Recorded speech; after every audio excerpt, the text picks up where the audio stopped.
स्वागत करदी हाँ प्यारे साथियों। ਤੁਹਾਨੂੰ पता लग ही गया होना स्क्रीन ਤੇ डिस्प्ले हो रहा है कि अज ਅਸੀਂ कहानी पढ़नी है शेरनियाँ। शेरनियाँ कहानी कुलवंत सिंह विरक जी की लिखी हुई है, ठीक है जी। तो ਤੁਸੀਂ ਜਾਣਦੇ ਹੋ कि ये ਜਿਹੜੀ कहानी है कुलवंत सिंह विरक जी ਦੀਆਂ श्रेष्ठ कहानियों ਵਿੱਚੋਂ एक आ शेरनियाँ। तो ये इस करके सानू फिर पता होना चाहिए कि ये पात्र किहड़े ने और ये कहानी विच है की है, ठीक है। तो वो सब आप अज पढ़ांगे। तो पिछली ऐतवार आप कहानी की सी कुड़ी दा दाज कुलवंत सिंह विरक जी की। हुण कुलवंत सिंह विरक जी दियां श्रेष्ठ कहानियां आप पढ़ांगे, उन्हां दे पात्रां नूं डिस्कस करांगे, ठीक है जी। होर बच्चे तो सौ गए पर सब तो छोटा जे जागदा सी। दिन चोखे सिर सुता रहा होण करके मेरी पत्नी उसदे नाल लम्मी पै के उसनूं सुआउण दा चारा कर रही सी। मेरी ते मेरी पत्नी दी सलाह सी कि सौण तो पहला कुछ चिर सैर कर आईए, पर काके दे सौण ते किस तरह जा सकदे सां, नाले उसनूं चुकना भी औखा सी। इसलिए मैं पहला इकल्ले ही जाण दा फैसला कीता। मेरी पत्नी मगरों आके मेरे नाल रल सकदी सी। चंगा मैं चलना वा, मैं मंजी तो उठदे होए कहा। जदों सौ गया तू वड्डी पार्क विच आ जावीं, मैं उत्थे ही होवांगा। बस मैं हुणे इसनूं सुआ के आ जानी हाँ। गल्लां करदे कोल नहीं सौंदा, जरा को आप झूठी मुठी दी अखां मीटीए तो झट सौ जांदा है। मेरी पत्नी ने मैनू ते अपने आप नूं तसल्ली दित्ती। मैं इकल्ला बाहर तुर पिया। मॉडल टाउन दी सड़क दे दोही पासी मकानां विच बत्तियां अजे जग रहीआं सन। लोकी सुत्ते ते नहीं सन पर सौण वाले जापदे सन। पार्क बहुत वड्डी सी। हेठां साफ पद्धरी जमीन ते घाह उग्गिया होया सी ते आले दुआले तार लगी हुई सी। लंघण लई विच किते किते पखे छड्डे हुए सन। ਤਾਂ ਇੱਕ ਪਾਸੇ ਸੜਕ ਲੰਘਦੀ ਸੀ ਜਿਸ ਤੇ ਜਗ ਰਹੀਆਂ ਬੱਤੀਆਂ ਪਾਰਕ ਵਿੱਚ ਚਾਨਣ ਸੁੱਟਦੀਆਂ ਸਨ। ਇਸ ਤਰ੍ਹਾਂ ਪਾਰਕ ਵਿੱਚ ਇੰਨਾ ਕੁ ਚਾਨਣ ਸੀ ਜਿੰਨਾ ਕੁ 8 ਕੁ ਦਿਨਾਂ ਦੇ ਚੰਦ ਦਾ ਹੁੰਦਾ ਹੈ। ਸੜਕ ਦੇ ਕੰਢੇ ਉਤਲੇ ਦਰਖਤਾਂ ਦੇ ਲੰਮੇ ਲੰਮੇ ਪਰਛਾਵੇਂ ਪਾਰਕ ਵਿੱਚ ਡਿੱਗਦੇ ਸਨ ਤੇ ਕਈ ਥਾਵਾਂ ਤੇ ਹਨੇਰਾ ਕਰ ਰਹੇ ਸਨ। ਪਾਰਕ ਦੁਆਲੇ ਦੀ ਤਾਰ ਵਿਚਲੇ ਰਾਹਾਂ ਦਾ ਮੈਨੂੰ ਪਤਾ ਸੀ, ਪਰ ਇਸ ਵੇਲੇ ਰਾਹੋਂ ਲੰਘਣ ਦੀ ਥਾਂ ਮੇਰਾ ਤਾਰ ਟੱਪ ਕੇ ਹੀ ਜਾਣ ਨੂੰ ਜੀ ਕੀਤਾ। ਤਾਰ ਲੰਘ ਕੇ ਇੱਕ ਸਿਰਿਓਂ ਮੈਂ ਦੂਜੇ ਸਿਰੇ ਨੂੰ ਟੁਰ ਪਿਆ। ਪਾਰਕ ਵਿੱਚ ਇਸ ਵੇਲੇ ਮੇਰੇ ਬਿਨਾਂ ਹੋਰ ਕੋਈ ਨਹੀਂ ਸੀ।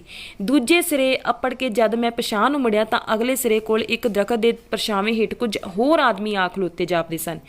ਕੁਝ ਨੇੜੇ ਆ ਕੇ ਮੈਨੂੰ ਦਿਸਿਆ ਕਿ ਉਹ ਦੋ ਸਨ ਤੇ ਉਹਨਾਂ ਕੋਲ ਸਾਈਕਲ ਵੀ ਸਨ। ਇਹ ਤੇ ਕੁੜੀਆਂ ਸਨ, ਦੁਪੱਟੇ ਹੇਠਾਂ ਲਮਕ ਰਹੇ ਸਨ।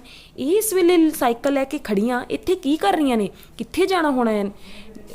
पर इस वेले जो मॉडल टाउन के शौकीन तो बहुत ही देर तक जागण वाले लोग भी सौण नूं फिरदे ने, इन्हां कित्थे जाना? फिर मैं पार्क के दूजे पासे जा रहा सां, कुड़ियां तो दूर वाले पासे। थोड़ी जही धौण पुआ के मैं पिछे वेख्या, कुड़ियां उत्थे ही खलोतियां सन। कुछ पैर अगे जाके मैं फिर वेख्या, कुड़ियां अजे भी उत्थे ही खड़ियां सन। जदों मैं सिरे ते अप्पड़ के पछां मुड़िया तां भी कुड़ियां उत्थे ही खलोतियां सन। वेखण नूं ते असीं दोवें धिरां अपने ਕੰਮਾਂ ਆਪਣੇ ਕੰਮਾਂ ਵਿੱਚ ਲੱਗੀਆਂ ਹੋਈਆਂ ਸਨ। ਮੈਂ ਸੈਰ ਵਿੱਚ ਤੇ ਉਹ ਉਡੀਕ ਵਿੱਚ, ਪਰ ਮੇਰਾ ਹੀ ਸੈਰ ਦਾ ਭਾਵ ਉਹਨਾਂ ਦੀ ਉਡੀਕ ਦਾ ਅੰਤ ਵੇਖਣਾ ਸੀ ਅਤੇ ਉਹ ਸ਼ਾਇਦ ਮੇਰੀ ਸੈਰ ਦਾ ਅੰਤ ਉਡੀਕ ਰਹੀਆਂ ਸਨ। ਅਜੀਬ ਨਾਟਕ ਹੋ ਰਿਹਾ ਸੀ। ਹੁਣ ਮੈਂ ਦੂਜੀ ਵਾਰ ਉਹਨਾਂ ਵੱਲ ਟੁਰਿਆ ਜਾ ਰਿਹਾ ਸਾਂ। ਕੁਝ ਨੇੜੇ ਆ ਕੇ ਮੈਨੂੰ ਪਤਾ ਲੱਗਾ ਕਿ ਉਹ ਗੱਲਾਂ ਕਰ ਰਹੀਆਂ ਨੇ। ਜਦੋਂ ਮੈਂ ਹੋਰ ਨੇੜੇ ਆਇਆ ਤਾਂ ਉਹ ਗੱਲਾਂ ਕਰਨੋਂ ਵੀ ਹਟ ਗਈਆਂ। ਥੋੜੀ ਦੂਰ ਜਾ ਕੇ ਜਦ ਪੱਕੀ ਸੜਕ ਦਾ ਮੋੜ ਮੁੜਿਆ, ਅੱਗੋਂ ਮੇਰੀ ਪਤਨੀ ਆ ਰਹੀ ਸੀ। ਕਾਕੇ ਨੇ ਬੜਾ ਚਿਰ ਲਾਤਾ ਸੌਂਦਿਆਂ, ਇਸ ਲਈ ਮੈਨੂੰ ਦੇਰ ਲੱਗ ਗਈ ਹੈ। ਆਓ ਇੱਕ ਚੱਕਰ ਹੋਰ ਲਾ ਆਈਏ ਪਾਰਕ ਦਾ, ਉਸ ਮੰਗ ਕੀਤੀ। ਅਸਾਂ ਫਿਰ ਪਛਾਣ ਟੁਰ ਪਏ। ਜਦੋਂ ਅਸੀਂ ਉਹ ਮੋੜ ਮੁੜੇ ਤਾਂ ਪਾਰਕ ਵਿੱਚ ਦੋ ਸਾਈਕਲਾਂ ਪਰਾਂ ਨੂੰ ਜਾ ਰਹੀਆਂ ਸਨ। ਉਡੀਕ ਕੇ ਉਹ ਕੁੜੀਆਂ ਆਪੇ ਹੀ ਟੁਰ ਚੱਲੀਆਂ ਨੇ। ਮੈਂ ਸੋਚਿਆ ਅਜੇ ਅਸੀਂ ਬਾਹਰ ਸੜਕ ਤੇ ਹੀ ਸਾਂ ਕਿ ਉਹ ਸਾਈਕਲ ਪਛਾਣ ਨੂੰ ਘੁੰਮ ਪਏ। ਬਾਹਰ ਦੇ ਇਸ ਸਿਰੇ ਦੇ ਨੇੜੇ ਆ ਕੇ ਉਹ ਦੋਵੇਂ ਸਾਈਕਲ ਫਿਰ ਮੁੜ ਗਏ। ਉਹ ਕੁੜੀਆਂ ਖਬਰੇ ਸਾਈਕਲ ਚਲਾਉਣ ਦੀ ਜਾਂਚ ਸਿੱਖ ਰਹੀਆਂ ਸਨ। ਮੇਰੀ ਪਤਨੀ ਵੀ ਮੇਰੇ ਵਾਂਗ ਸਾਈਕਲਾਂ ਵੱਲ ਹੀ ਦੇਖ ਰਹੀ ਸੀ। ਕਹਿਣ ਲੱਗੀ, ਪਤਾ ਨਹੀਂ ਇਹ ਕਿਹੜੀਆਂ ਨੇ ਸਾਈਕਲ ਸਿੱਖਦੀਆਂ। मॉडल टाउन ਦੀਆਂ ਢੇਰ ਸਾਰੀਆਂ ਕੁੜੀਆਂ ਨੂੰ ਉਹ ਜਾਣਦੀ ਸੀ। ਜਦੋਂ ਅਸੀਂ ਪਾਰਕ ਵਿੱਚ ਵੜੇ ਤਾਂ ਕੁੜੀਆਂ ਸਾਈਕਲ ਤੋਂ ਉਤਰ ਗਈਆਂ ਤੇ ਪਹਿਲਾਂ ਵਾਂਗ ਉਸੇ ਦਰਖਤ ਦੀ ਛਾਵੇਂ ਖਲੋ ਗਈਆਂ। ਮੇਰੀ ਪਤਨੀ ਉਹਨਾਂ ਕੁੜੀਆਂ ਨੂੰ ਪਛਾਣਨਾ ਚਾਹੁੰਦੀ ਸੀ। ਅਸੀਂ ਟਹਿਲਦੇ ਉਹਨਾਂ ਦੇ ਨੇੜੇ ਹੁੰਦੇ ਗਏ। ਜਨਾਨੀ ਨਾਲ ਹੋਣ ਕਰਕੇ ਮੈਨੂੰ ਉਹਨਾਂ ਦੇ ਨੇੜੇ ਜਾਂਦਿਆਂ ਕੋਈ ਡਰ ਨਹੀਂ ਸੀ। ਤੁਸੀਂ ਉਤਰ ਕਿਉਂ ਗਈਆਂ ਹੋ? ਇਹ ਤਾਂ ਸਰੋਜ ਤੇ ਵੀਨਾ ਨੇ, ਉਸਨੇ ਉਹਨਾਂ ਵੱਲ ਹੱਥ ਕਰਕੇ ਮੈਨੂੰ ਦੱਸਿਆ ਤੇ ਫਿਰ ਉਹਨਾਂ ਨੂੰ ਕਿਹਾ, ਚਲਾਓ ਜਰਾ ਅਸੀਂ ਵੀ ਵੇਖੀਏ। ਥੱਕ ਗਈਆਂ ਵਾ, ਜਰਾ ਸਾਹ ਲੈ ਕੇ ਚਲਾਵਾਂਗੀਆਂ। ਜਿਹੜੀ ਉਹਨਾਂ ਵਿੱਚੋਂ ਸਰੋਜ ਸੀ ਉਸਨੇ ਬਹਾਨਾ ਬਣਾਇਆ। ਇਹ ਆਪਣੇ ਆਪ ਨੂੰ ਮੇਰੀ ਪਤਨੀ ਦੇ ਬਹੁਤਾ ਹੀ ਨੇੜੇ ਸਮਝਦੀ ਜਾਪਦੀ ਸੀ। ਕਦੋਂ ਕਦੀਆਂ ਚਲਾਉਂਦੀਆਂ ਪਈਆਂ ਉਹ? ਮੇਰੀ ਪਤੀ ਨੇ ਉਸਦੇ ਥੱਕ ਜਾਣ ਤੇ ਪੁੱਛਿਆ। ਨਹੀਂ ਭੈਣ ਜੀ, ਅਸੀਂ ਤਾਂ ਅਜੇ ਤਾਂ ਅਸੀਂ 2-3 ਚੱਕਰ ਹੀ ਲਾਏ ਨੇ, ਉਂਝ ਸਾਨੂੰ ਸੰਗ ਆਉਂਦੀ ਹੈ, ਵੀਨਾ ਨੇ ਕਿਹਾ। ਸ਼ਾਇਦ ਉਸਨੇ ਬੁੱਝ ਲਿਆ ਸੀ ਕਿ ਮੈਂ ਹੀ ਉੱਥੋਂ ਸੈਰ ਕਰਦਾ ਗਿਆ ਸਾਂ ਤੇ ਇਸ ਲਈ ਠੀਕ ਦੱਸ ਦਿੱਤਾ। ਸੰਗ ਕਰਕੇ ਹੀ ਇਸ ਵੇਲੇ ਆਉਂਦੀਆਂ ਉਹ, ਹੋਰ ਕੀ ਕਰੀਏ, ਪਾਰਕ ਵਿਹਲੀ ਹੀ ਇਸ ਵੇਲੇ ਹੁੰਦੀ ਹੈ। ਤਿੱਖੇ ਜਵਾਬ ਲਈ ਗੱਲ ਫਿਰ ਸਰੋਜ ਨੇ ਫੜ ਲਈ। ਤੇ ਇੰਨਾ ਤੁਹਾਨੂੰ ਕੀ ਚਾਅ ਚੜਿਆ ਸਾਈਕਲਾਂ ਦਾ? ਅੱਧੀ ਰਾਤੇ ਲੁਕ ਕੇ ਸਿੱਖਦੀਆਂ ਫਿਰਦੀਆਂ ਉਹ। ਨਹੀਂ ਚਾਅ ਕਾਹਦਾ ਹੈ, ਬਸ ਲੋੜ ਹੈ। ਲੋੜ ਕੀ? ਹੁਣ ਸਾਈਕਲਾਂ ਤੇ ਪੜ੍ਹਾਉਣ ਜਾਇਆ ਕਰੋਗੀਆਂ। ਹਾਂ ਵੇਖੋ ਨਾ ਭੈਣ ਜੀ, ਵੀਨਾ ਫਿਰ ਸਮਝਾਉਣ ਲੱਗੀ। ਪਹਿਲਾਂ ਘਰੋਂ ਟੁਰ ਕੇ ਅੱਡੇ ਤੇ ਜਾਓ, ਫਿਰ ਬੱਸ ਤੋਂ ਉਤਰ ਕੇ ਟੁਰ ਕੇ ਪਿੰਡ ਪੜੋ। ਸੜਕ ਤੋਂ ਮੀਲ ਦੂਰ ਪਿੰਡ ਨੇ ਜਿੱਥੇ ਅਸੀਂ ਪੜ੍ਹਾਉਂਦੀਆਂ ਵਾਂ। ਇਹਦਾ ਤੇ ਕੋਈ 2 ਪੈਰ ਘੱਟ ਹੋਵੇਗਾ, ਪਰ ਮੇਰਾ ਤੇ ਪੂਰਾ ਮੀਲ ਹੈ। ਸਾਰਾ ਪਿੰਡ ਉਜਾੜ ਬੀਆਬਾਨ। ਦੱਸੋ ਭੈਣ ਜੀ, ਭਲਾ ਸਾਡਾ ਉੱਥੇ ਕੌਣ ਹੈ? ਸੱਚੀ ਇੰਨਾ ਡਰ ਆਉਂਦਾ, ਪਤਾ ਨਹੀਂ ਪਿੰਡ ਪੜ ਕਿਵੇਂ ਜਾਂਦੀਆਂ ਵਾਂ।